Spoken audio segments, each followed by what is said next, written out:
Welcome to the Evolving Warfighter. My name's Dr. Franklin Annis, and I'm joined by a great mentor, leader, and friend, Lieutenant Colonel Laura Jane Stephens, retired.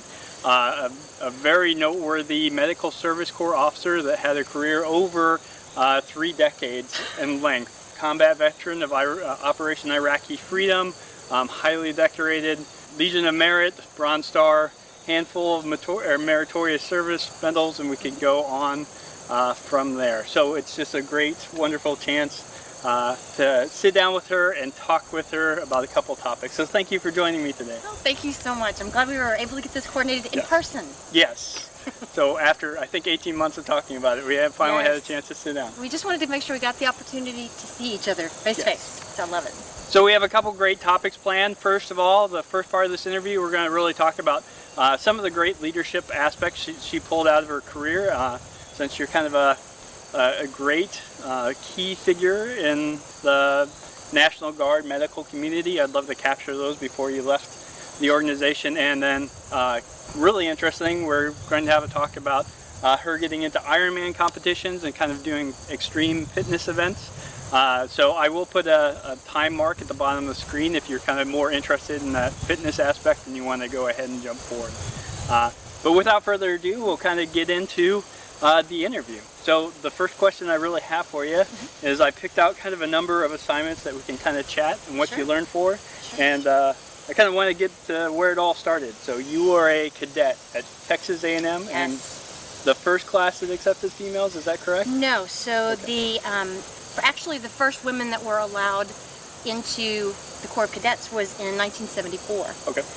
So what I was a part of was the first 2 years, my freshman and sophomore year, were all women. So there was a segregation of genders. Okay. And we lived on the same floors in the same dorms, and we did all the interactions, but the unit itself was all female. Okay. And then my junior and senior year, which was 90, 91, and 91 and 92, we integrated. Okay. Now, it was only a handful of units, and my understanding is today there's still a couple of units that are not gender integrated. But we had we had an Air Force unit, a Navy Marine unit, and an Army unit, and I was the Army unit that's integrated. So that was extremely challenging, but the lessons learned about, hey, we've got to evolve. The Army has been gender integrated for years, and so this shouldn't be quite the experiment that it was. So did that experience as a cadet going through, obviously you switched from kind of that single gender to a mixed gender environment, did that kind of color your leadership experiences, or did that play a part later on in your career? So I think what colored my experience is that, again, we'd been living in the dorms. To me, it wasn't that big of a change. What I was grateful for is that I did get to be the first sergeant my junior year and was the first Army commander of an integrated unit my senior year. But what happened my senior year that made it so interesting and challenging is we had a woman cadet, not in our unit, who had made some claims about physical and mental and emotional abuse in an Army a mixed service specialty unit. Okay. And long story short, turns out that it was abuse that was happening at home, and it was easier to deflect and say that cadets were doing it. So this creates this great divide within the Corps of Cadets. Yep. We spent, I spent my entire senior year doing interviews with, U.S. News and World Report, with Time. The Dallas Morning News did a huge Sunday spread, and it was all about, do we really have to draw a line? You're either for the Corps or against the Corps. And I think I've seen over 30 years, whether we're talking issues of, gender integration into combat roles, whether we're talking about the LGBT community, don't ask, don't tell. I feel like there's this line that's drawn, and it doesn't necessarily have to be that way. Yeah, well, I guess, so as a commander of HHD, I had a case where there was kind of a sharp incident, and it's very easy for misinterpretations of an event, I should say, not kind of a topic for units to quickly divide and trying to take sides, or just I don't know, I think it's the friendships or the bonds, so you want to support whatever, side of that, and that's one of the reasons why I guess the Army tries to rotate people out of those to get them into environments where they don't have kind of the previous relationships that can bias their treatment and experience. But And it's interesting you talk about relationships. So I want to specifically mention when I was in Iraq, Don't Ask, Don't Tell was in full effect. And when I came back, that summer Don't Ask, Don't Tell was lifted. And I was very, very close to someone who was very closeted. And they ended up getting out even though Don't Ask, Don't Tell was repealed, just because of the years, of trauma. And the thing is that when you have that friendship, when you have somebody that you can put a name and a face to, yeah, the issue becomes much more personal. And when the Army says, hey, this is what we're doing, this is the policy, this is the regulation, we do all fall in line, but you can't deny the personal, the emotional. And it's a lot easier to embrace change when you have a name and a face to associate with that change. Well, I would say that's difficult for an organization because you have a collective. So a lot of choices the military makes is based on really statistical probabilities of whatever events, either good or bad, happening if changes of policies occur. And obviously everything really has kind of the bell curve. So statistically you could fall into a category that says whatever, you're 84% likely to have this type of injury, but you may be the anecdotal exception if you take it at the individual level. So it's really, I think it's really difficult both emotionally and cognitively because we're always stuck in the situation where especially when you look at the core of the country, the belief, right? Go to individualism, where we want to give everybody the chance, but then the organization really has to kind of balance the risks and the outcomes, and it's very difficult because no matter what decisions made, you're going to have individuals that could have met the requirement, you're going to have individuals that wouldn't have made the requirement, and Hence the years of getting a policy in place. The ship does not turn easily, but I definitely believe that the changes that have happened in the last 30 years of my career, and again, it's very weird to say that, I feel like I got commissioned last week, the changes are overdue.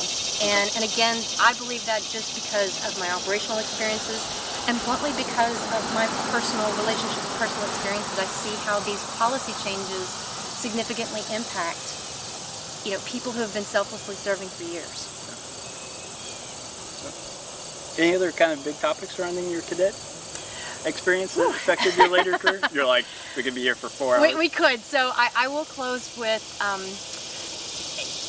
I really struggled with, I'll say I struggled with once I graduated, and we were in a very interesting time. So when I commissioned, it was towards the end of Desert Shield, Desert Storm, so you could not get on active duty to save your life. Okay.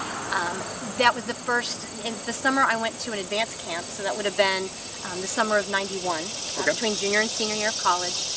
And it was the first time that you didn't go to this extended advanced camp, it's leadership development course, or whatever they're calling it today. LDAC, yep. LDAC. And they did 15 courses of 5 weeks each. There were several things that were cut out because there was no money. All the money had been spent. They were greatly reducing, riffing. And so that's how I got in the Guard. Is even though, I was not an Army scholarship. I had agricultural scholarships and public speaking scholarships that got me through college. And it was just really an interesting time that you could, they'd riffed so much, the Army was not going to take anybody. And it was a Guard recruiter who came out and said, go Guard. And I was like, why not? Didn't know anything about it. And I used to have this weird thing about, it's difficult to say, hey, I've spent my entire career in the Guard.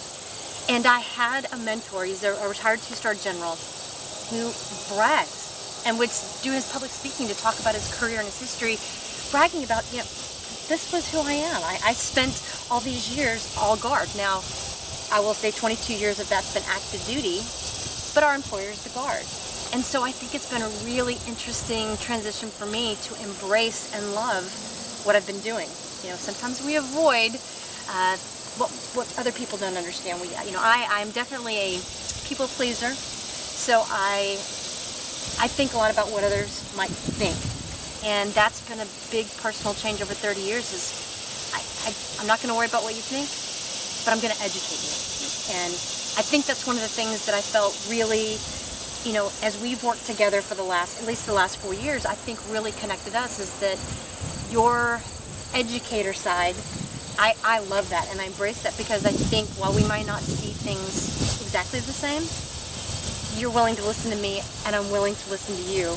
And in the end, if we don't agree, we still embrace. Yeah. Well, yeah. Now I have to throw on the plug for education. Education is just really communication. That's all it is. Yes, totally agree. We could probably relabel that whole degree field. Agreed. So I guess you've blended in really well to the next question. So really the next assignment that I wanted to ask you about was your time as a platoon leader, ground ambulance company. So post Gulf War, did that really flavor like this is important to know, or was the environment really like, hey, we're never going, or we're the great champions of the world, we're never really going to have to fight another war? What was the environment like? So there were a lot of Vietnam vets, and I'm a 21, 22-year-old. I've got a couple months. In fact, I joined my unit, my National Guard unit, while a cadet. Had a few months as a cadet, got a little bit of good experience, and then went to my officer basic course, now BOLIC, and it was about a 4-month course at that time. And I think the thing I struggled with was being a 21, 22-year-old, had not dreamt of an Army career, had not planned on an Army career, had never even thought about commissioning. And so trying to understand and adjust and learn as much as I could while, not necessarily being the most emotionally and intelligently aware individual, that was the struggle.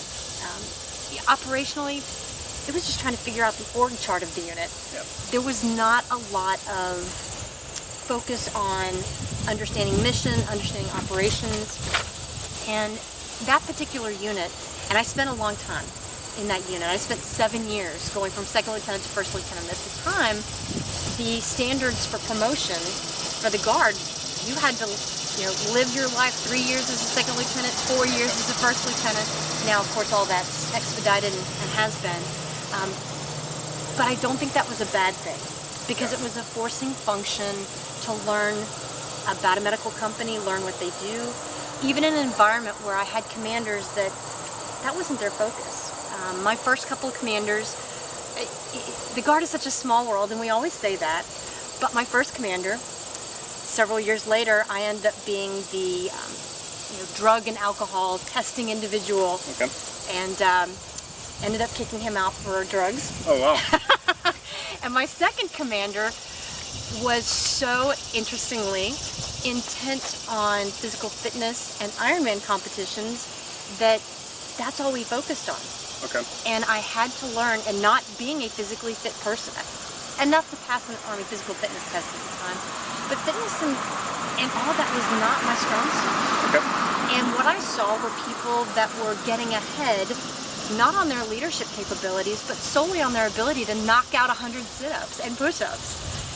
And that was very challenging because I struggled to embrace that fitness. For years, I avoided physical fitness until I had to get in the Corps, and they had to teach me how to run and how to avoid shin splints.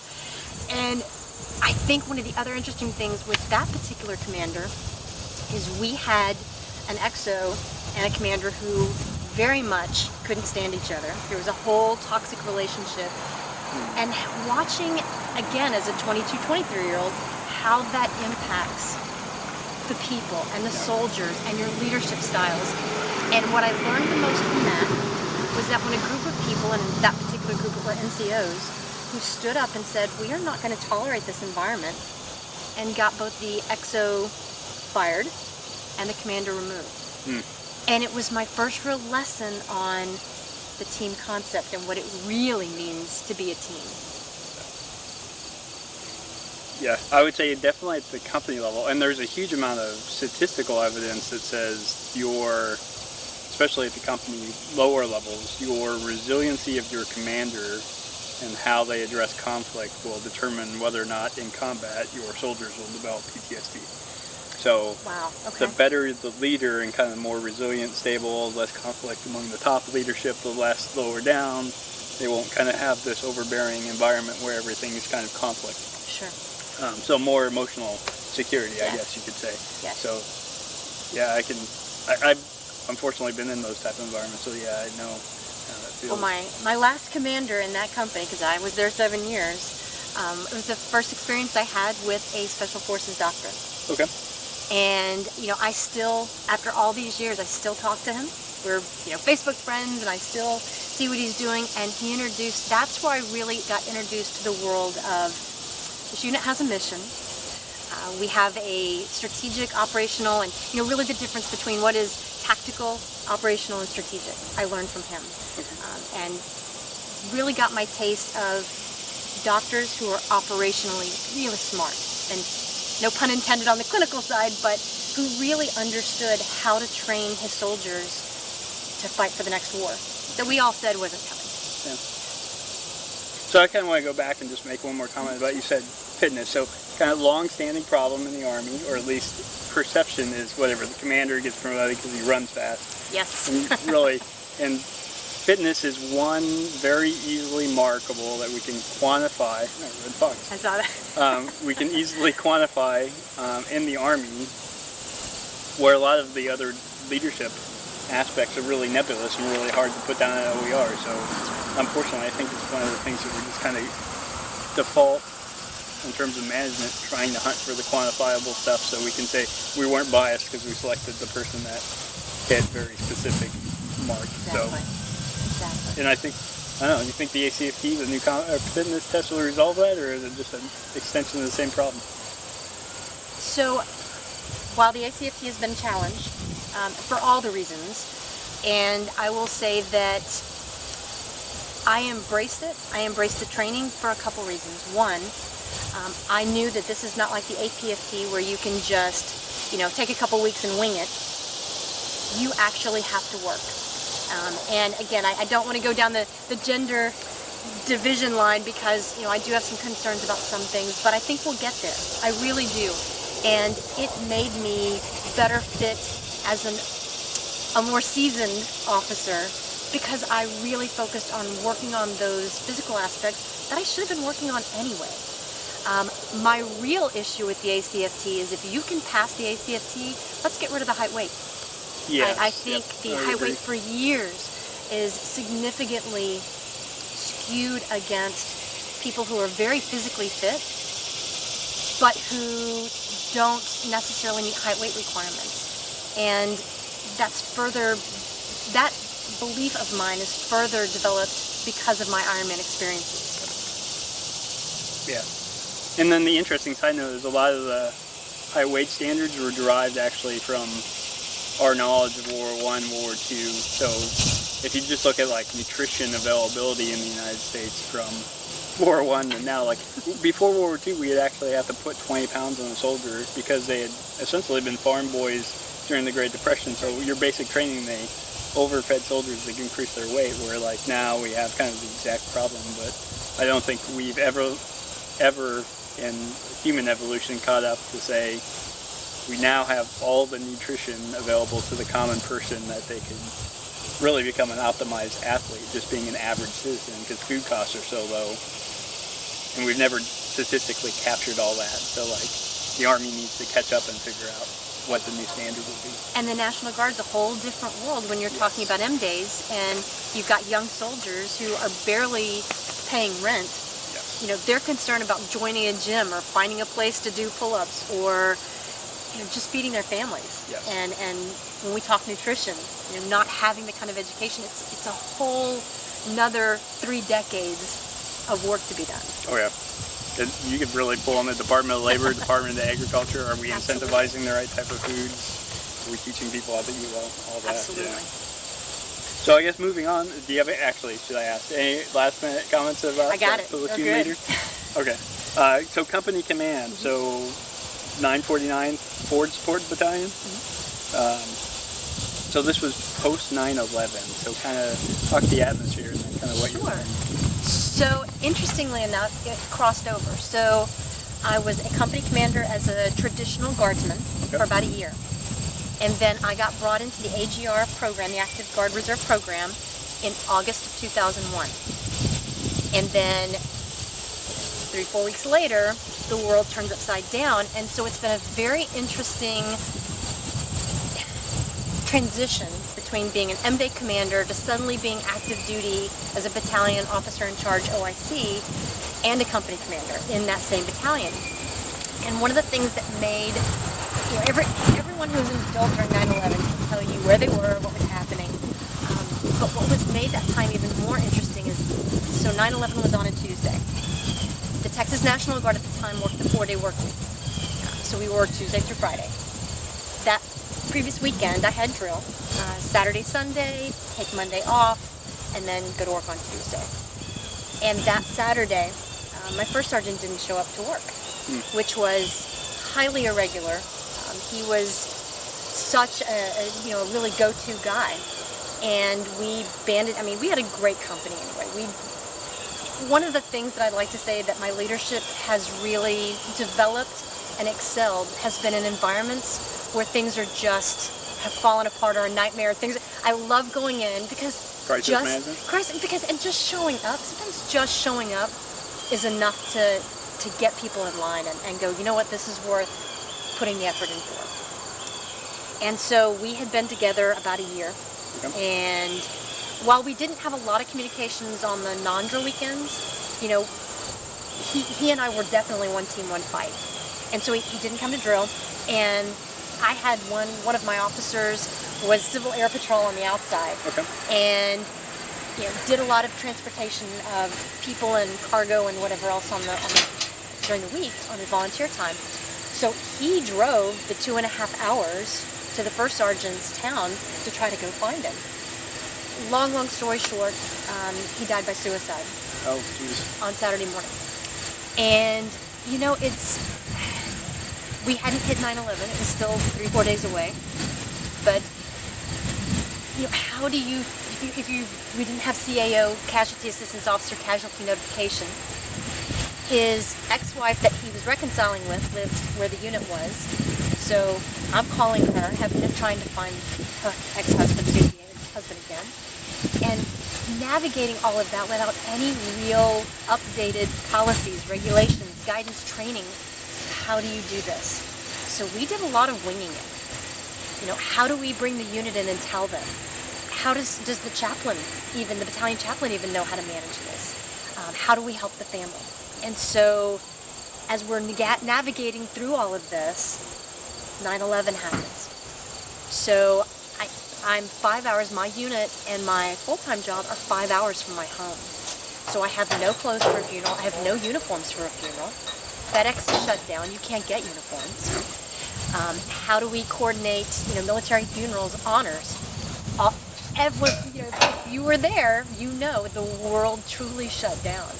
So how do we now navigate honoring the soldier who did over 20 years and was a first sergeant? And how do you navigate the emotional trauma to tell soldiers this soldier died by suicide, or do you not? And so, again, it has stuck with me so much of how we navigated through that to where we are today in notifying families.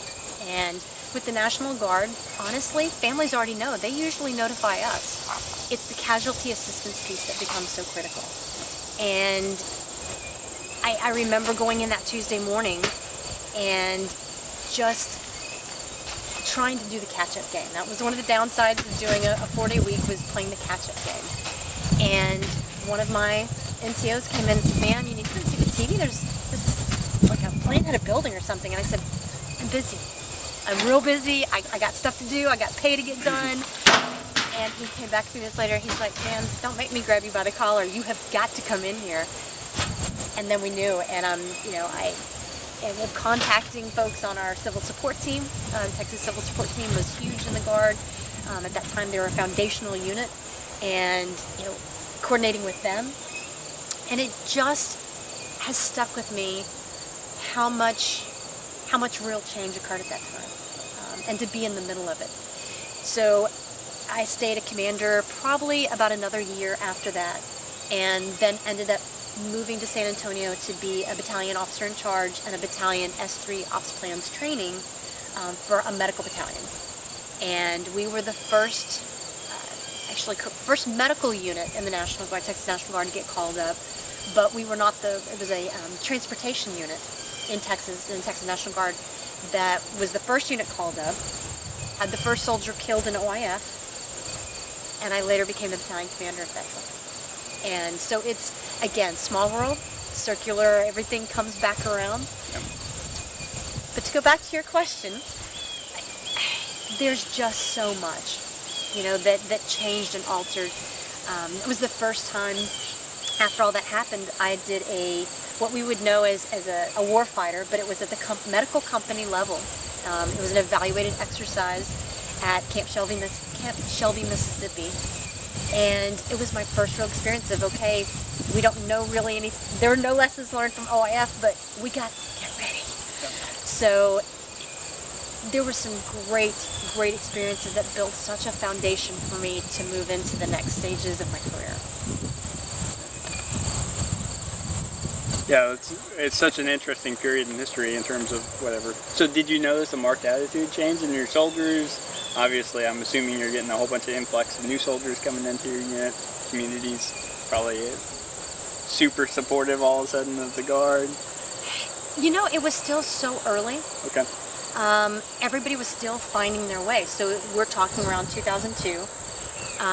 Around October 2002 is when I went to my new unit in San Antonio.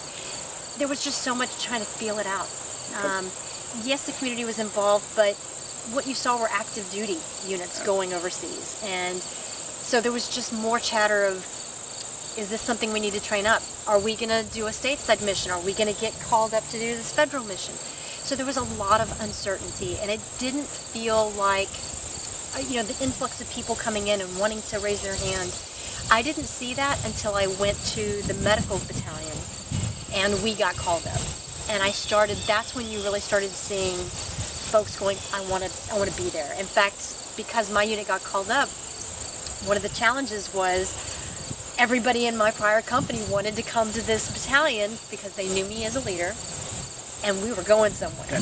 You wanted to go. And so really working with my successor from the previous unit of, let's figure out how to communicate so you don't have half your company running down to San Antonio from Dallas-Fort Worth and leaving you. So that was, you know, again, another human resources lesson about communication between commanders, between units, and really understanding that I'm not stealing your people, but how do we meet the needs of your mission and my mission? And then interestingly enough, so in January 2003, we got our orders. March of 2003, we were packed up, ready to go. Our stuff was in the waters going to Kuwait. And we had a active duty unit that said, yeah, we're not interested in the Guard. Mm-hmm. They can stay home. Mm. So instead of standing us down, what DA decided to do was to put our entire unit on individual PCS orders. Okay. And so what we had is we had a lot of soldiers go to Afghanistan. Okay. We had one of my closest friends who's a social worker. She was, I won't call it the tip of the spear, but she was pretty close to it when it came to the Guard, to go to Afghanistan as a behavioral health worker. Okay. And then, you know, I had a huge group of my soldiers went to Fort Polk, Fort Dix, Fort Hood, Fort Bliss, to do the medical phase of getting folks downrange and then to refred them and bring them back. And so a couple things are really notable about that. One is command and control of hundreds of soldiers that are all over CONUS and OCONUS. And soldiers finally not living paycheck to paycheck and finding new economic freedom. And the upside is, you know, new economic freedom. The downside is burn through a lot of funds. Oh yes, and also we don't teach soldiers how to manage money. Yeah. When I went through my retirement classes and they're teaching us at this level, you know, hey, you're about to not have a paycheck for a while. Here's how you manage your money. I'm like, why are these classes not taught when we first come in, both to second lieutenants and to privates? And the other thing is that soldiers figured out very quickly how to continue orders over and over. We had soldiers that were in Afghanistan and Iraq for years on continuing orders, just because the money was nothing like they'd ever seen.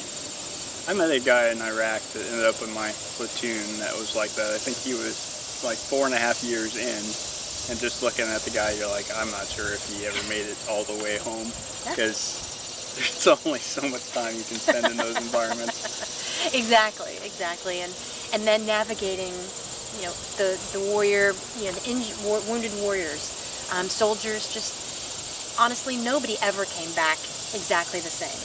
Now, I found that the more seasoned the soldier, the higher the rank, generally, usually, normally, you had enough in your toolkit.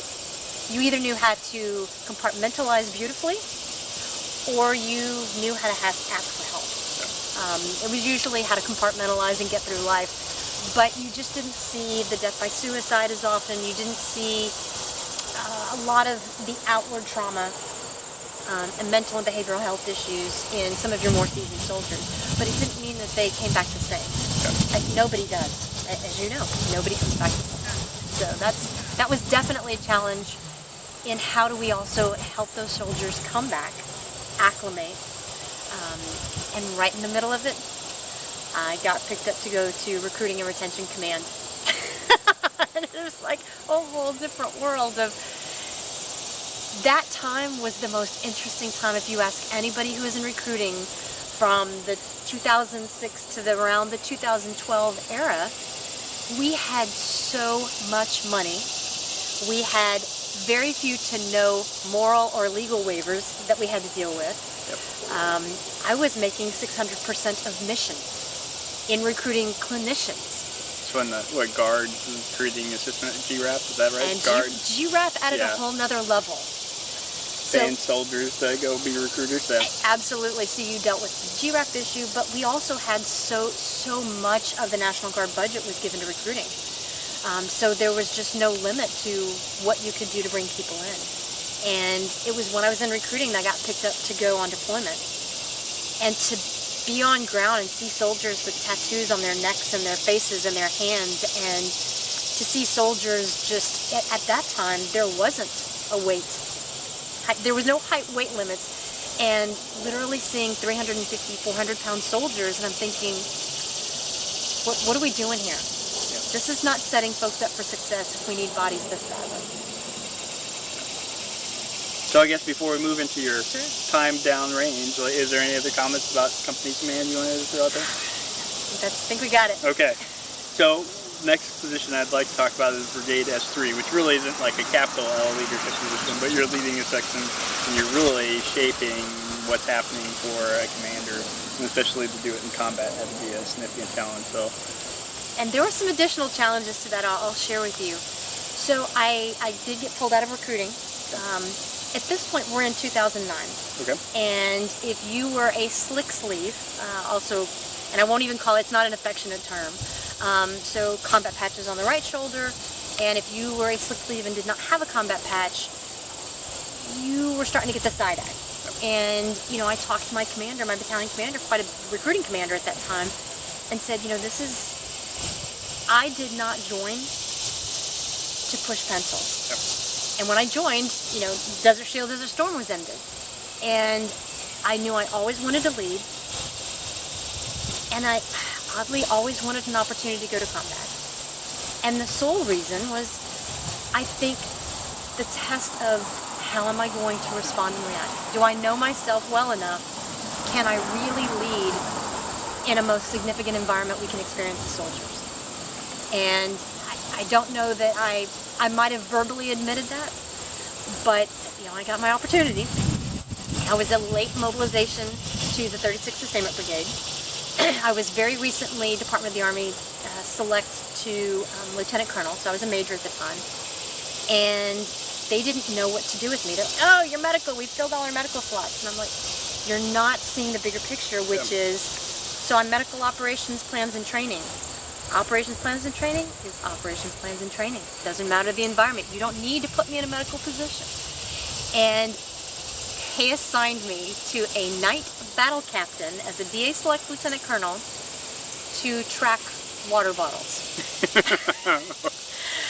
And, I look back at that time and I didn't see myself as bold. But I really was, because honestly, I pulled my military bio. I made an appointment with our brigade. At the time, we had a brigade chief of staff who worked the staff, and then we also had a deputy commander, 206s co-located, but the chief of staff is who I worked for. Made an appointment, marched in his office, and I said, "You are setting this brigade up for failure. Why are you not utilizing my talents to do the best things for you?" Gave him my bio. We had a little bit of an interview. He didn't. Oddly, he was a logistics officer, and we had never crossed paths. But I think back in Texas, we're talking 1,100 miles of geographic dispersion among units. You may never run into somebody. And so I gave him the bio, had this discussion. Next morning he comes up and he goes, "You're going to be the chief of operations in the Brigade 3 shop. Don't say I never did anything for you." And the long short of it is, he's ended up being just one of my two greatest mentors and advocates, and one of my just really close friends.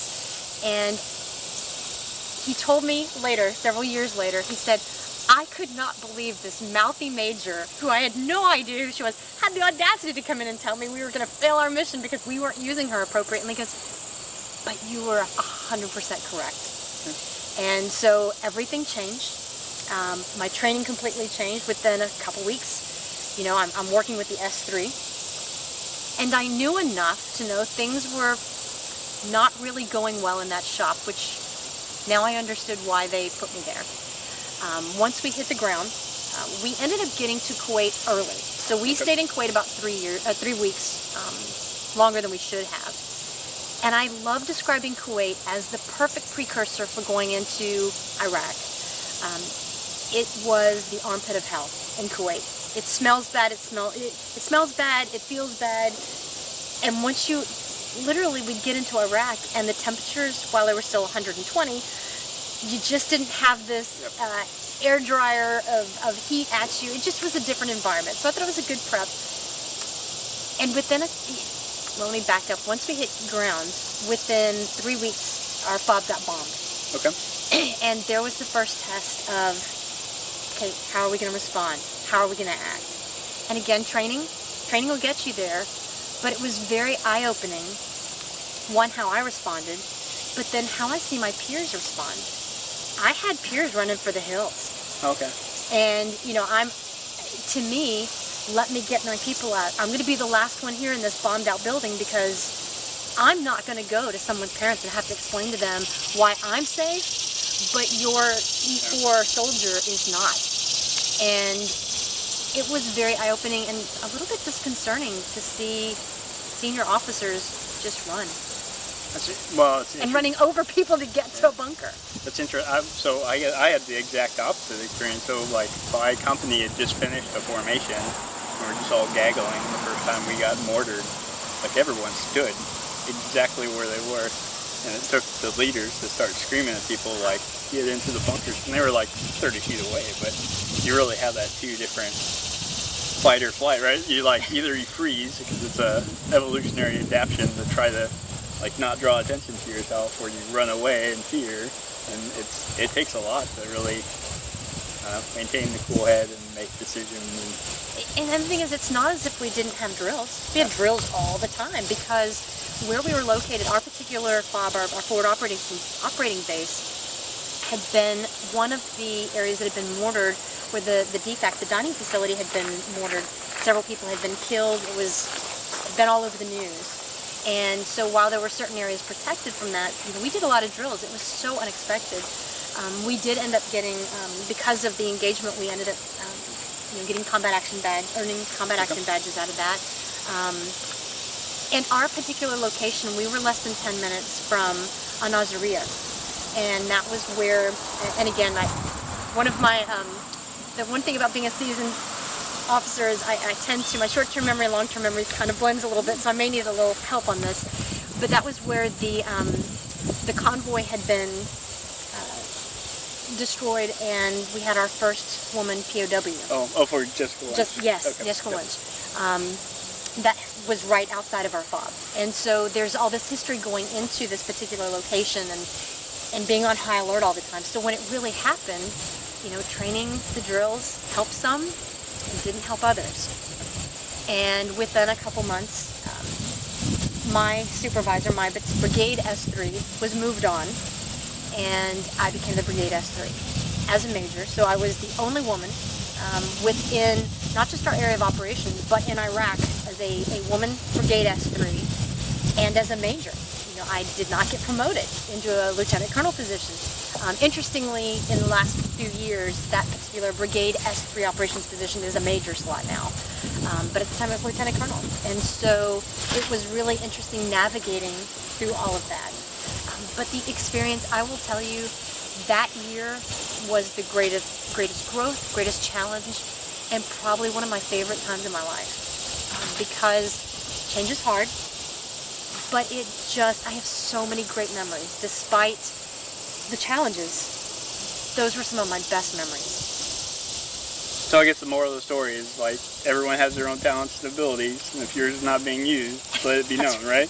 Absolutely. Be bold. Yeah. Be bold, be brave, and find someone who will listen to you. Have confidence in yourself? Yep. You know, sounds easy, is not. Oh, yeah. You're sweating bullets. Exactly. So any other thoughts about your kind of deployment experience you would like to share? If we can take a minute to talk about the coming back. Okay. And we talked a little bit about earlier, about the adjustment, and no matter how stable and secure and well prepared you are, you're still never coming back the same. And some of that comes out in humor. And so, my jokes were, where's my food buffet? I need my fruit and my food cut up for me. And where's my buffet we always called it the buffet. Where's my buffet of food? No, you've got to fix your own plate and make your own food. The two real hard lessons I had to learn coming back is you can't drive 20 miles an hour in a 70-mile-an-hour zone. I had to relearn that you don't drive 20 miles an hour everywhere. Yep. And you can't just walk in a store, take water bottles, and walk back out. I had to adjust my thinking that I've got to now purchase my food and purchase my water bottles. And so that was a little bit of an adjustment. I would say that I think there was less. PTSD is to me, it's a very sensitive word and term to put on things. For me personally, I don't believe that what I have gone through is diagnostically PTSD. But there's definitely combat stressors. Yeah. Well, yeah, and I think PTSD is used because it's a term that's known, because you have really a whole series of things that often get called PTSD that aren't. So like adjustment disorders, really what, 100%. Totally different environment. That's transitory, that goes away. We do have people that go through PTSD, which is caused by some type of traumatic experience. They thought they were going to die, that creates a psychological injury. We have people that get moral injury, so the environment or situation they get put in makes them do something that would have not been part of their character, and that might, like shooting someone or watching children get killed, something like that. So in that, tip of the iceberg, there's so much stuff that it's really difficult to frame it, especially if you're talking to kind of civilians. Like, what's the one term that captures all the... Exactly, so that there's at least some common understanding. If you don't mind, if I can go back just a minute before we head into the redeploying. One of the things that was such a great lesson, leadership lesson, for me in Iraq was my brigade commander, for all the challenges that we had. One of the things that he really firmly believed is we're sitting in this, what we call the fusion cell, very secure as far as, security clearances, the kind of information that was provided, the things that we were tracking, where we were physically sending people out on convoys and missions. And his belief was, who are you to sit behind a Blue Force tracker screen and not know where you're sending someone's kid? And so we got the opportunity to go outside the wire quite a few times and go, because we had a lot of forward operating bases that we ran the dining facilities, or we ran the fuel points, or we ran this or that, or the medical stations. And again, there was this very clear dividing line between the people that were like, sir, I'm not going. You can't make me go. I'm not going. And then there's the rest of us that are like, I want to go because I'll get out of the office. I want to get out of the office, absolutely. But I've been given this once-in-a-life opportunity to see things. I think George Lopez, the comedian, and I'm paraphrasing, but he said, you know, it's taken this war for Americans to understand geography. I can tell you, probably my worst subject was geography, but I can certainly tell you where Iraq is on a map, and I can tell you where Kuwait is, and I can, you know, all these different places. To have that kind of opportunity to be paid to go serve your country and experience the people. Well, and I think there's a lot that, like, hey, the whole purpose of the soldier and the big context of the thing is go to war and win wars for your nation. If you, whatever, you get into the military, if you never deploy, or if you deploy but you never get a chance to see the front lines or get close enough to see the enemy, you're always like, I spent my whole career, you know, doing nothing, or I could have been a GS employee or a contractor. Like, why did I wear a uniform versus, you know, going out and doing it? Absolutely, and it was very interesting in Iraq as opposed to Afghanistan. Speaking to my counterparts, their experiences as women in Afghanistan, but in Iraq I found that, especially the Iraqi women, there was a very big dividing line. They either found women soldiers fascinating, you know, wanted to talk to us, wanted to find out what was it like to live the life we led, and then there was a whole other group that you really worried, were they going to kill you? And again, in Afghanistan, it was very, I think in some ways more dangerous, far more dangerous, that someone could actually kill you because of your gender. Where we were, less of a concern, but it was very interesting being a woman soldier in that time and that place. But if we're going to fast forward back to redeploying, again, you know, just that transition. And I transitioned, I thought I was going to go back to be the recruiting commander. And it was my first very hard lesson that don't be married to your expectations, especially career expectations, when someone else controls your future in that way. And so instead of becoming a recruiting commander, I ended up going back to be the deputy state surgeon, which was challenging on its own. Okay, so the next topic we wanted to get into was your participation in Ironman, or I guess I should say Ironwoman competition. So I found this out because one day I asked for an afternoon off to go home and sleep because I wanted to try to ruck 60 miles in a day. And you were kind enough to actually show up the next day and meet me at mile like 58 along with my adventure. So it was quite shocking to find out that my boss had participated in these, and ever since then I've been wanting to talk to you about it. So could you talk to me about kind of when and how you got interested in these? Yeah, absolutely, and I will preface this by saying the beauty of triathlon is that you can't really tell who does them and who doesn't. There is no body type, nutrition type, physical fitness. There's a whole Clydesdale category for, you know, folks who are not your traditional athletes. So we can definitely, as we get into Ironman, talk a little bit about that. So again, I don't make New Year's resolutions. I make commitments, and to me there's a subtle difference. I feel like if I'm making a commitment, I'll stick to it. And so for January 1st, 2008, I wanted to do a marathon, and I wanted to do a triathlon. Now, my athletic career started very late. I never did I avoided physical fitness. I just did what the Army told me to. And around 2006, when I was in recruiting command, there were very, very few women leaders and senior leaders. And I realized it's time to step up. I need to lead more from the front physically as well as all of the other ways. It seemed to be the one thing I hadn't cornered on yet. And I found this very deep-rooted, deep-seated love and passion and obsession with running. But I knew I was going to be challenged if I wanted to do a triathlon because, you know, swimming and splashing around in a pool is nothing like competitive swimming, and it's certainly nothing like open water swimming, which is its own monster. And then I had not been on a bicycle since I was 6 years old. I rode horses, I lived on a farm, a whole different animal. So the first thing I knew I had to do after I'd YouTubed and done all my research on what a triathlon looks like, how to prepare for it, the military had taught me about being a team.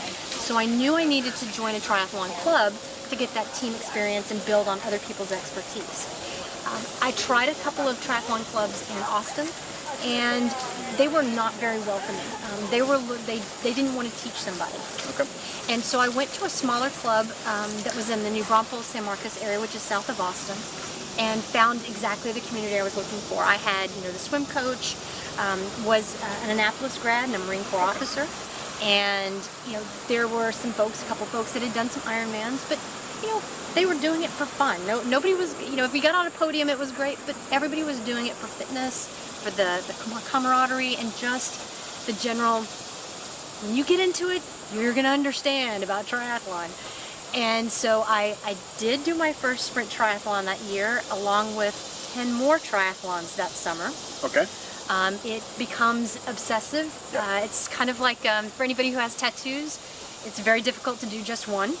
Okay. And so, there's different levels of triathlon. There's your super sprint, Olympic distance, which is comparable to what's in the Olympics.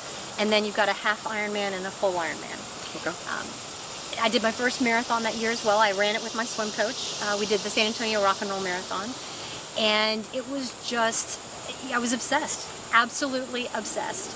And as I refined my training, the swimming still never got, you might get a little faster, but I never enjoyed it.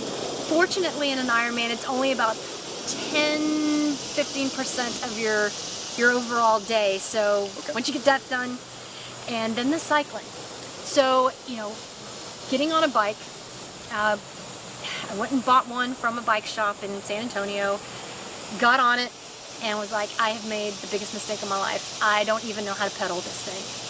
Getting back on a bike is not like getting back on a bike, especially when you have gears. And I will tell you, it took me so long, and now we're not talking months, it took me years to really understand a bicycle.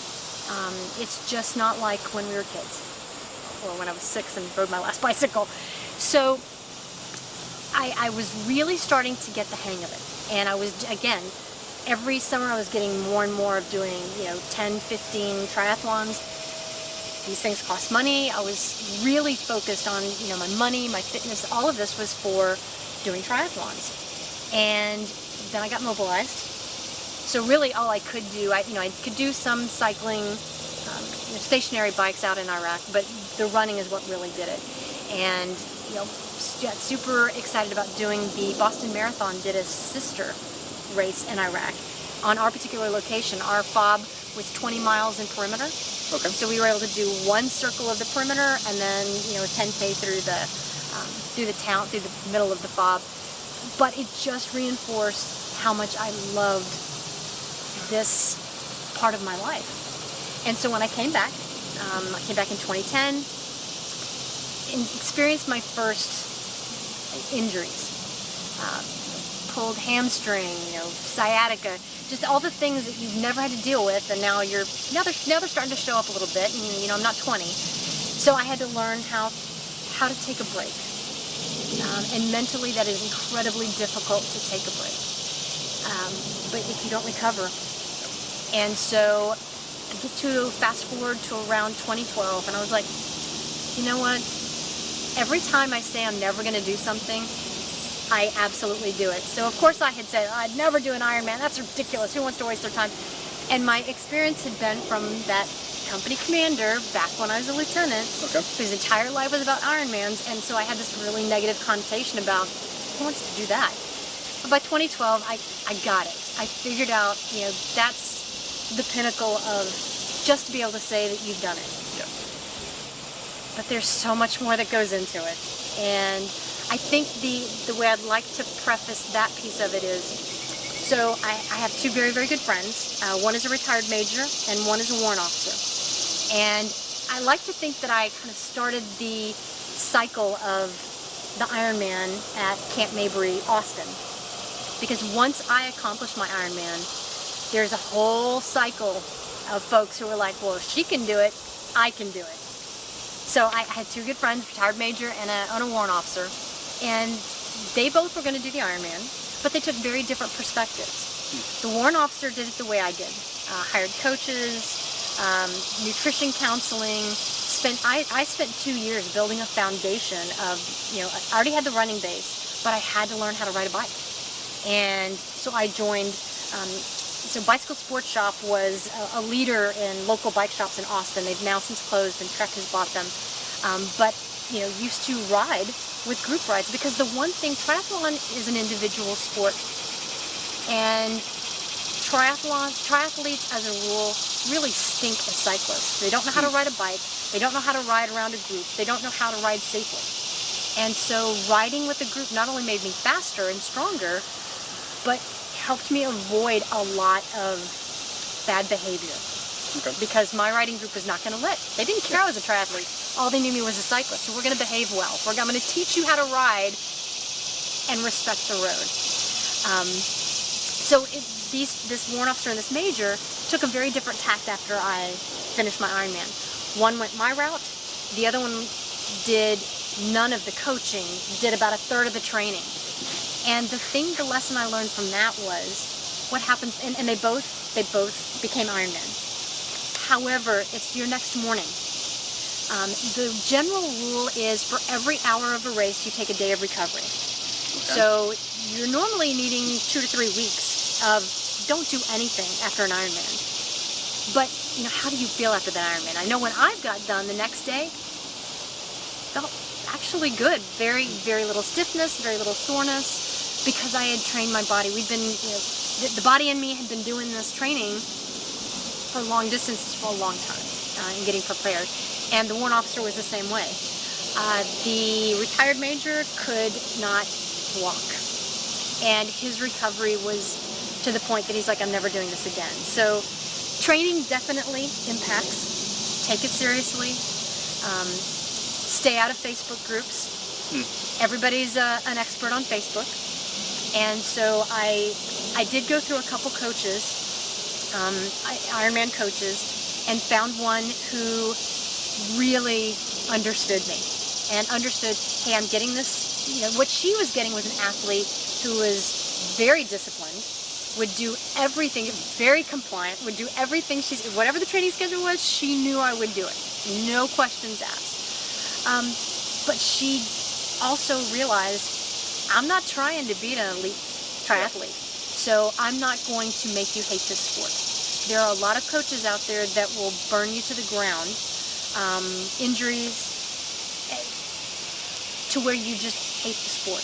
And you will see people that will sell their bikes and hang up their shoes and never do it again. So you've got to find, if you do choose to go the coach route, you've got to find somebody who understands you and is not going to injure you or burn you out. It's quite interesting. Like, I can relate that to my marching experience. Like, I can march up to 60 miles in a day. And I tried the Norwegian foot march, which is time. So if I'm marching by myself, it's like 18, 20-minute miles. I'm like, it's just comfortable. It's like just the way I walk. But trying to march at a 14:30 pace, like even doing that just for 17 miles, like that next few days actually ruined me, just because there had been such an extreme shift from what I'd practiced and trained on. Like, whatever, 60 miles was fun. 17 miles, like, that's it, I don't want to do this anymore. So that's why, so a couple things. I picked Ironman Texas because I have learned that, traveling great distances to a competition is not what I don't find that enjoyable. And my recovery suffers if I'm sitting in a car for a long time. Yes, so I chose Ironman Texas, which was just down the road. Now, of the 32, 35 worldwide Ironman competitions, Ironman Texas is the 5th hardest, with Ironman Kona, Hawaii being number 1. Texas is number 5, and it's because of the heat. And they also rank that it has one of the highest do not finishes, DNFs. Okay. The heat usually gets people, and weather in Texas is just funky, so you never know what you're going to get. So it was, if we want to say the lessons learned from that, I did all of the nutrition right. It's all low heart rate. It's, you train for 2 years, or I trained for 2 years on heart rate training, which was really great for me. That was exactly, I may not outrun the sprinters, but at the 50-mile mark, I'm going to be way ahead of you. And so getting through the swim, getting through the bike, and get on the run, and I'm already passing over 400 runners. So I guess just for the audience, so sure. What I'm assuming when you say heart rate, it's I'm going to run at a speed. I monitor my pulse to keep within a bandwidth, and then you regulate your speed based on your heart rate. Is that correct? Absolutely, Okay. absolutely. So there's what they consider 5 heart rate zones. 1 being the lowest, 5 being, max, your heart's exploding. So the goal that my coach and I had was that I stay around zone 2. Okay. And today I certainly don't have the fitness I had then, but it would just be like a little gentle walk or jog. But you're able to maintain that, and you have to eat. Yeah. So you have to eat on the bike, you have to eat on the run. And I had done everything so well that, again, within the first 3-4 miles, I had passed over 400 runners. And it helps when the run's your favorite thing. You just want to get through the swim and the bike to get to the run, because I love it. I was always told, you will never lose a triathlon on a swim, but you're never going to win one if you can't get the swim going. So I knew once I got through the swim, I knew I was golden. Because with the Ironman, there's 17 you have 17 hours to do the entire thing, but there's up to 8 fail points, time-wise. You've got to get done with the swim in a time. There's a time hack. There's your transition has a time hack. Your bike has a couple time hacks. You got your transition 2, and then your run has a couple time hacks to include. You got to get it done in 17 hours. So the Ironman is not built for success. Okay. You at any point there's a place you can fail.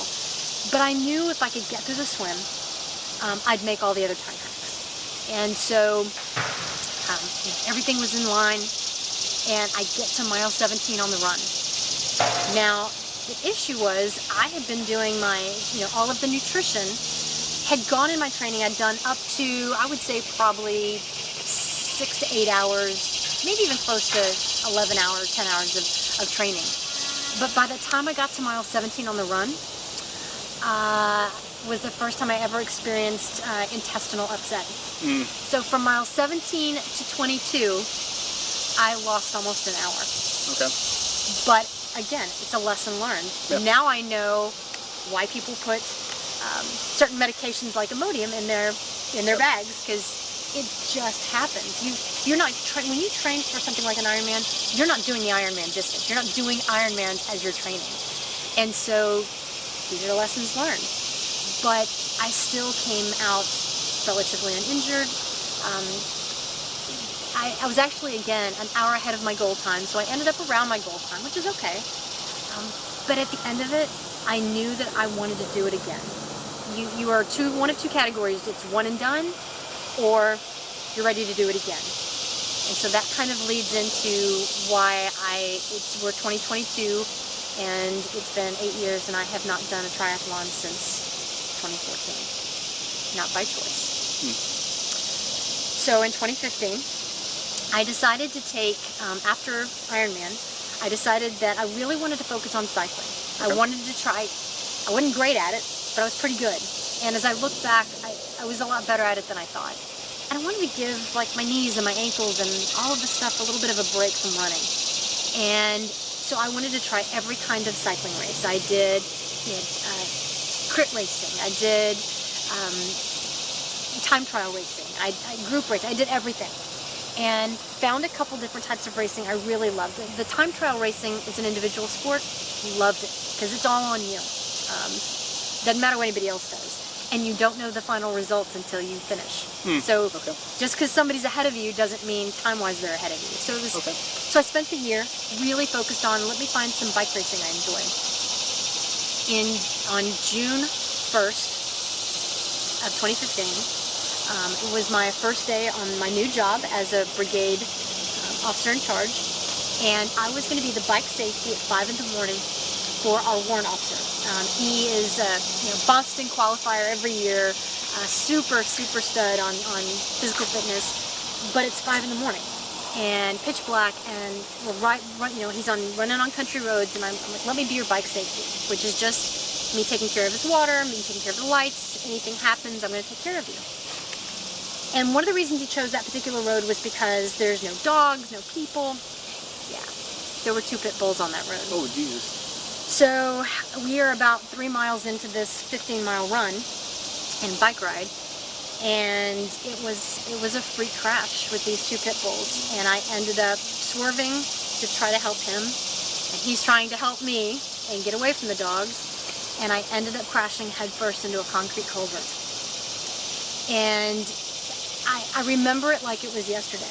You know, I saw it coming, and it felt like slow motion because there was no way to avoid it. This is coming. This is coming. More frames per second. Yep. Yep. I crashed. I went over the bars. I hit head first, and I couldn't breathe. It just, now I look back and I go, it just knocked the wind out of me, but I could not breathe. I didn't feel any pain, just the inability to breathe. And oddly, this logistics warrant officer had been an EMT, I think even a paramedic way back in the day. And so the first thing he does is he starts touching my feet. Yeah. And says, "Can you feel me touching your feet?" And I could. It took me a while. I was able to physically get up. I was pretty stiff. And I told him, I said, "Look, I got to go back." I said, I can't turn my head. I can't see anything. So you've got to be the safety to get us back. So we got back, took a shower, changed clothes, started my job.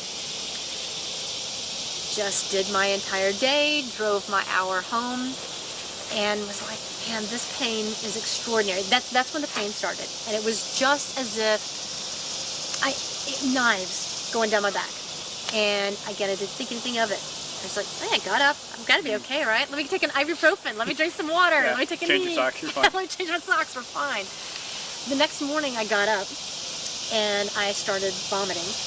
Yeah. And I realized I probably have a concussion. I know just enough about medical to be, dangerous. And so I called someone very, very close to me who was a Special Forces medic and told him the whole scenario, and I thought he was going to jump through the phone and strangle me.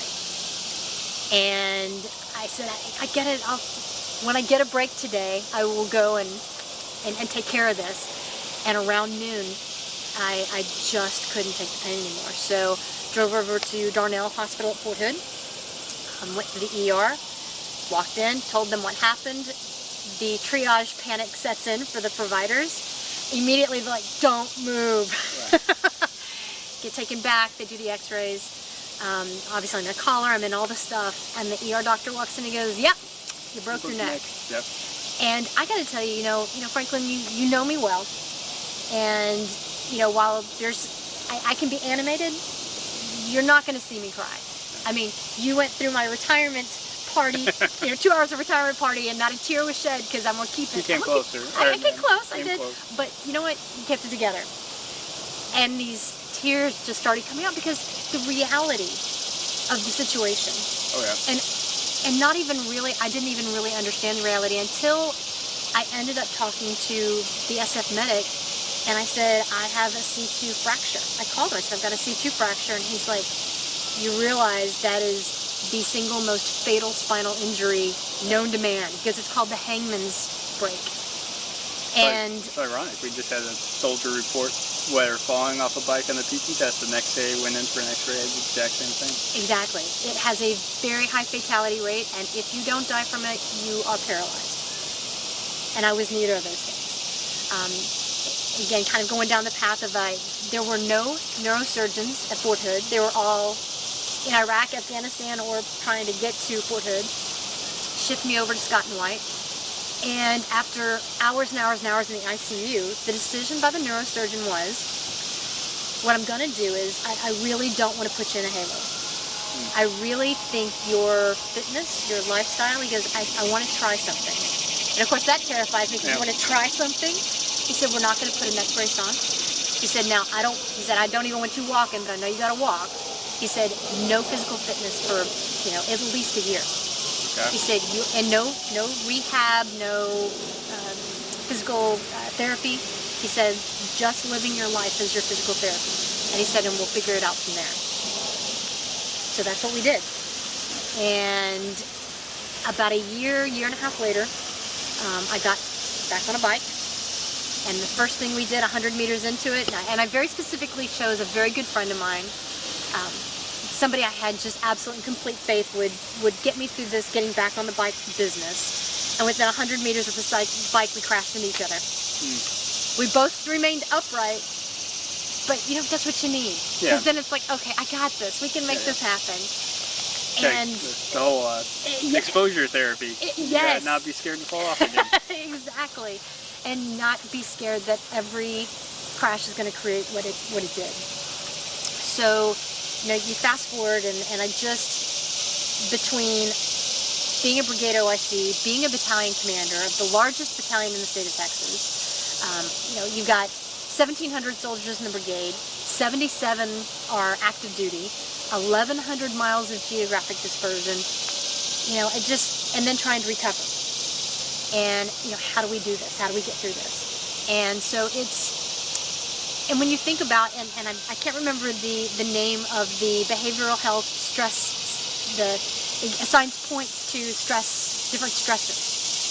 And in the top 20 stressors, you know, it's things like getting a divorce, moving, getting a new job, having an illness, having an injury. I had 14 of the top 20 stressors within a 6-month period. So if we want to talk about resiliency and learning to compartmentalize, you know, so it's just been, my goal is to get back to triathlon. Now that I've retired, as we talked a little bit earlier off camera, you know, I'm unfortunately, even though I am relatively young, you know, the arthritis and the torn meniscus, the damage in my knees, even though I was a late bloomer, you know, it can happen to anybody. And the surgeon says I have about an 82-year-old's knees. So, but I understand it's going to be life-changing. And so my goal is to absolutely get back to the triathlon, get back to running. And I think all of that training and all of this experience, I absolutely love the half iron distance. Okay. It's the perfect, you know, it's kind of like if you're on a marathon course, but you're at the half marathon and you're at the split, you get to go this way and go to the finish line, and you got to get out of here. But I find that just, you know, I always heard, if you're still married after an Ironman, you didn't train hard enough. Interesting. And I will tell you that I did lose my marriage at the time. Okay. And again, I'm not going to blame the triathlon, but what I will say is that those type of sports, time consuming. They're exceptionally time consuming. They take over your life. Fortunately, I had an active duty job where my bosses were like all in. And I think the other lesson is take your partner with you. Yeah. You know, if you're going to do something that extraordinary, and I don't have children, so there was no excuse not to take my partner with me, you know, and it's just, I think that's the biggest lesson learned, is that if you're going to embark on something like that, if you're, you know, a partner, you live with someone, you're married, whatever your situation is, make them a part of it, even if they don't participate. And that's where it's, you know, when you referenced earlier that when you were doing your march and I came out to see you, being injured, I learned everything about, and even the recovery from Ironman. My partner got into triathlons and ended up being just exceptionally, and ducked the water with it as well. But being that volunteer, being that cheerleader is everything. And having done an Ironman, to have people there for you, it's life. How people do these competitions without anybody there, those are probably the most resilient people, because I can't do it. To always have somebody who's got your back on these kind of events. And so when you talk about the endurance athletics that you do, it is so important to have somebody who's got your back. Yep. So I guess the relationship advice was really good. Is there any other kind of major lessons you learned out of the experience, and did that bleed over into your military leadership? So the team thing was critical. Okay. But overtraining.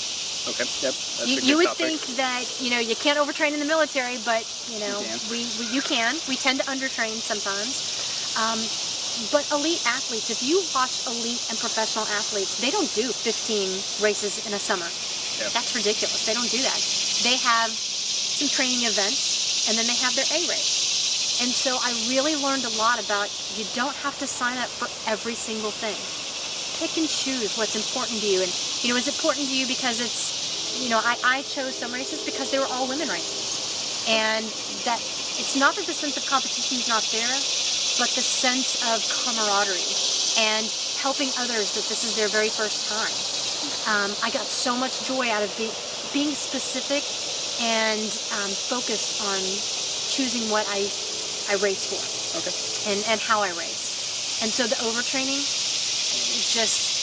that's where you start a really slippery slope of hurting relationships, not performing at work, making something a priority that's, in the big scheme of things, it's not paying my bills. I'm outputting a lot more money than I'm coming in. So really focused on. Well, even the physical element, like you get to the point where the more training you do, the less effective you become as an athlete. 100%. But the addictive and obsessive nature that we can be as A-types. Okay. And again, triathlon's a little bit like crack. So any advice on like how to recognize you have a broken neck and get help sooner? The minute you crash, don't be too prideful to get some medical help. And one of the things that I know when you came to my retirement reception, I had 3 pieces of advice, and my very first one was ask for help, whether it's behavioral health, whether it's physical health. And I think that's one of the things both Ironman, but also the military, and I'm Gen X, and I mentioned this before, we were not going to lay down and take it in that I'm hurt, I'm broken, but I'm just going to walk out of here and just live my life and accept the consequences. No. Ask for help. Get help. If you're broken, get fixed. There are no standing orders in this world that say you need to be in pain, that you need to be broken, and that you need to be unhappy. Well, and I think that's a big lesson to learn too. And it's hard to talking to someone that's inexperienced in athletics. It becomes a very difficult conversation. But there's a difference between discomfort that's healthy and pain. That's right. Like discomfort, like I'm sore, I'm tired, I don't want to be here. That's fine. Just keep going. Right. But it's like I have a sharp pain in my knee, or hey, I'm bleeding on my feet. Like stop, like there's Or you crash and you have a crack in your helmet. It's probably time to go get some medical help. You advocate for not running into dogs on the racetrack. But having a battle buddy is life. Oh yeah. Because that would have been a very different situation if I hadn't, and again with endurance training, we tend to do it on our own. So accountability is more than just I'm going to stick to my training schedule. It's things like Strava. So I know Strava's gotten a little bit with the military, has gotten a little bit of some heat because people turn on their location and that creates issue. But there's ways to mitigate that. Strava has put some things in to mitigate that.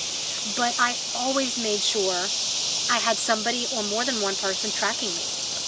And even if I'm just out going for a walk, I make sure that feature's turned on and somebody can find me. There's no pride in being lost. Yeah, so that's especially true if you're going someplace where people don't go. So like, at least most of my marching is on a very common trail that I know that someone's going to walk across me within a few minutes. But yeah, if I'm going the backwoods of Virginia on the trail, I better have someone making sure I'm walking out on the other side. Exactly. So, from the experience walking into it and then walking out, like, what did you encounter that you weren't expecting? And then was there anything that you really wished you would have known before you got into your first event? Or is it like something you have to learn along the way, I guess? So again, I cannot reinforce enough that if you're not comfortable going and finding a group, you've got to find your tribe. YouTube is very helpful. Do not go into a new experience without at least a little bit of research. Okay. Triathlon is just not one of those sports that you just show up and hope for the best. I mean, you're going to have support there. Someone's going to help you. If you get a flat and you don't know how to change a flat, someone will stop and help you.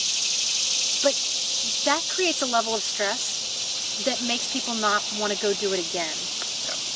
And if you really want to enjoy the process, and this is the one thing I've said, anytime someone does an Ironman specifically, you only get your first chance to do an Ironman one time. And so I preach that, enjoy it. It's going to be a day of suck.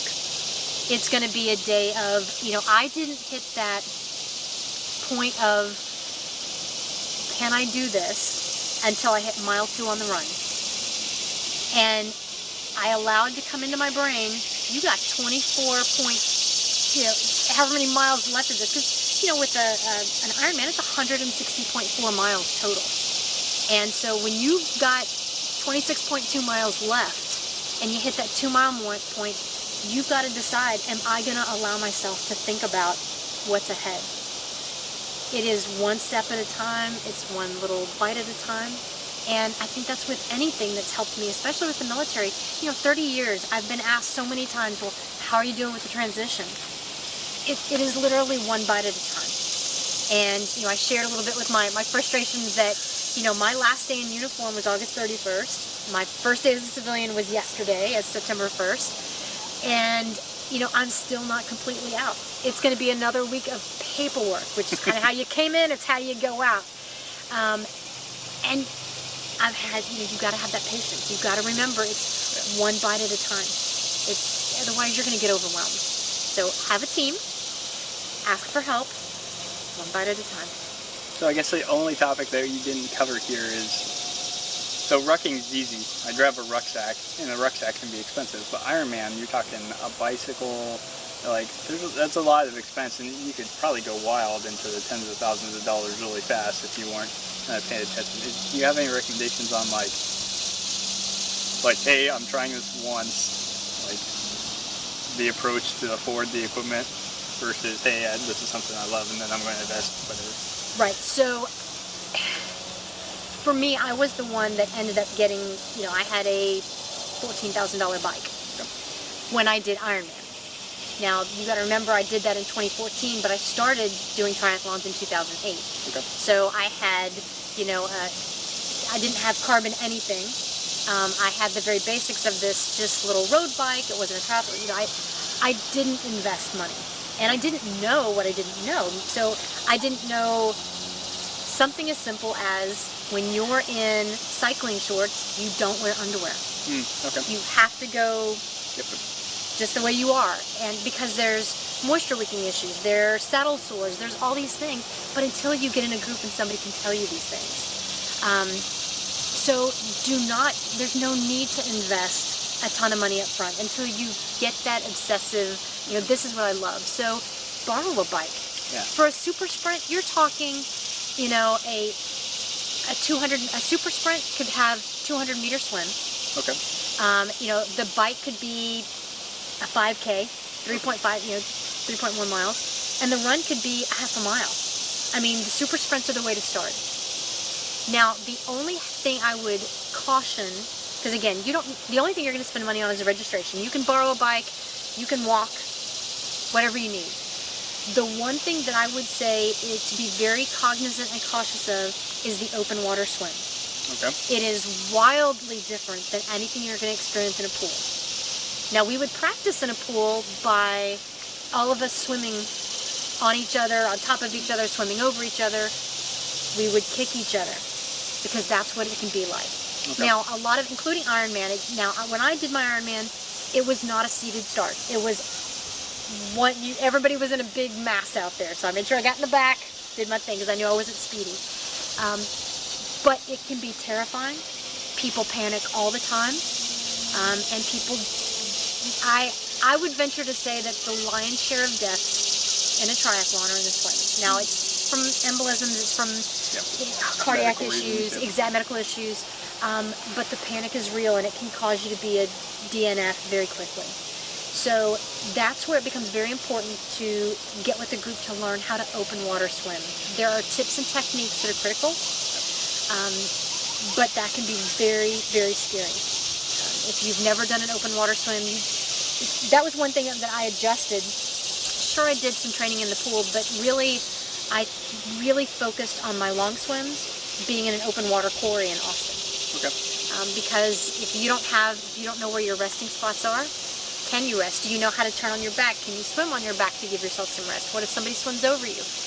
It's just, and not to, I don't want to scare anyone, but what I'm saying is that the swim is the one place I would say if you do no preparation, that is the one place, at least go swim in an open water swim one time before you do it.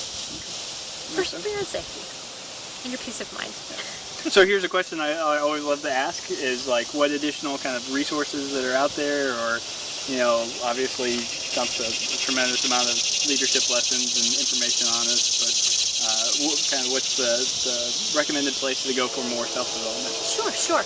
So the thing I love is you and I have shared a lot of book lists, and while I do not focus a lot on reading military focus books, I really love the personnel, human resources, the human touch side. So if you're interested in any kind of athletics, triathlon, overcoming adversity, so I do want to link back to your interview with Mr. Anderson.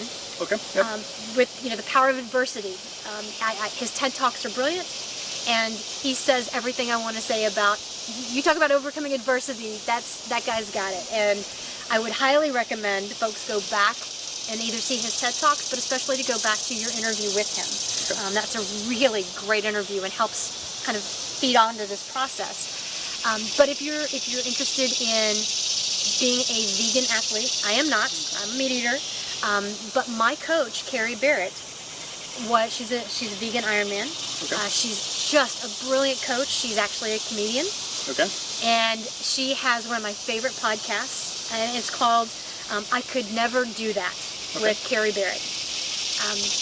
Another thing that I really love is I hate to admit it, but I am an advice columnist, undercover sneak reader. Every day I've got to read my advice column. But what I read is called Ask a Manager.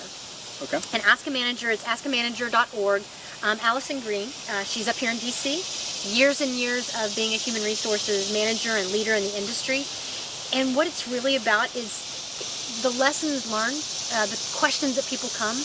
Doesn't matter if you're military, you're civilian, whether you work in cyber IT, whether you work in human resources, whether you're an athlete. It doesn't matter. The topics that she addresses are all about communication and human relations. So it is a guilty pleasure that I have taken those lessons and used on a daily basis on how to be a better leader. And then I think the last couple things is, and to reference Bob Barker from The Price is Right, is spay and neuter your pets, adopt, don't shop. I have 3 black cats, got off the streets and out of the shelters, so please adopt, don't shop. And then the last organization that I'm really a big fan of, I don't want it to be any confusion with a particular company of a similar name that is a multi-level marketing pyramid organization. But the company that I am a firm believer, it's called Thrive Cosmetics, C-A-U-S-E Medics. They are on a lot of the social media. Containers are in a blue, teal blue, so they're very easily identifiable.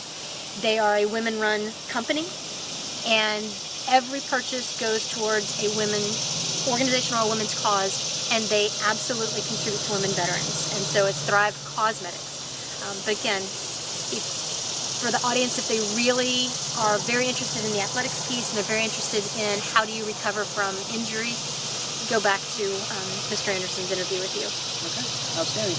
So I'm sure the audience might have any questions, so is there any social media links or contacts? I'm all over the social media. So LinkedIn is probably the easiest way to get hold of me, just Laura Jane Stephens. If you put that in the search, I'm very easy to find. My face is pretty recognizable, so Laura Jane Stephens. I'm also on Instagram as LJ Army Barbie. And Facebook, I'm very easy to find as Laura Jane Stephens as well. And I'm on Twitter, LJ Army Barbie. But I'm very easily accessible, and any questions, any conversations, that's the thing I love. I love the human interaction. My battery is on the outside, so I charge with the feedback and the conversations. So thank you so much for today. So I hope the audience out there enjoyed our conversation. I do invite you to subscribe to The Evolving Warfighter if you would like more interviews like this on military philosophy, military self-development, military history. Until next time, focus on your self-development so we can dominate the modern battlefield. Thank you. Thank you, man. Absolutely. Thank you. Outstanding. Yay! Oh, man.